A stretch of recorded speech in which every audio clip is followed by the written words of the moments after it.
जय जय श्री हरिवंश। आप सबको सावधानी के लिए निवेदन करते हैं कि जब जब कहीं भी भक्ति का रंग छाता है तो माया उस रंग में विक्षेप करने की चेष्टा करती। विक्षेप तो नहीं कर सकती, व्यवधान तो नहीं कर सकती, इतनी सामर्थ्य नहीं,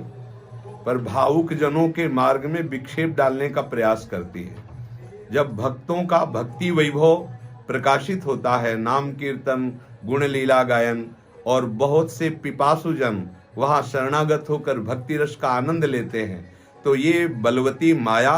उनकी श्रद्धा पर विघ्न डालने के लिए नाना रूप धारण करती है। जो व्यक्तियों के हृदय में ईर्ष्या रूप बन करके कि कैसे इन भक्तों को परास्त किया जाए, कैसे इन भक्तों का यश नष्ट किया जाए, कैसे इन भक्तों के पास लोगों का आना बंद हो, कैसे लोगों के हृदय में इनकी प्रति अश्रद्धा हो, ऐसी चेष्टाएं माया लोगों के हृदय में बैठकर द्वेष भाव करके करवाने लगती है। चाहे आप कबीरदास जी का प्रसंग देखिए, चाहे आप मीरा जी का प्रसंग देखिए, चाहे आप नरसिंह मेहता का प्रसंग देखिए, तो ये जो माया है ये सबसे पहले बुद्धि में आकर के मत्सरता और ईर्ष्या रूप धारण करके भक्त द्रोह रूपी महापराध प्रकट करती है। उनका जो परिणाम होगा सो होगा। अपने लोगों को अपने श्रद्धा और विश्वास को दृढ़ रखना है। ऐसे लोगों के द्वारा किए हुए प्रचार प्रसार या गंदी भावनाएं या ऐसे लोगों के द्वारा जो दोष दृष्टि करके वर्णन की गई बातें हैं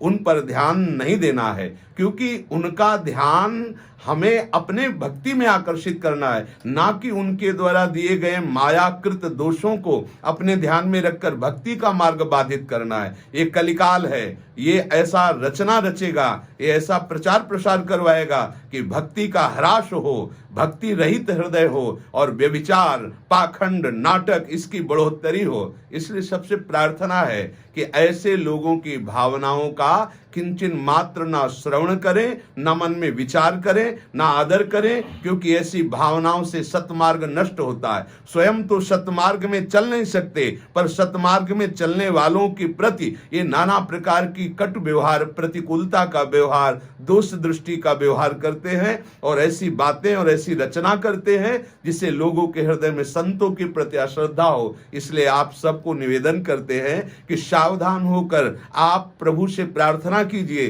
कि वो आपको ऐसी दृष्टि प्रदान करें कि आपकी श्रद्धा और भक्ति को कदापि कोई भी माया के आचरण वाले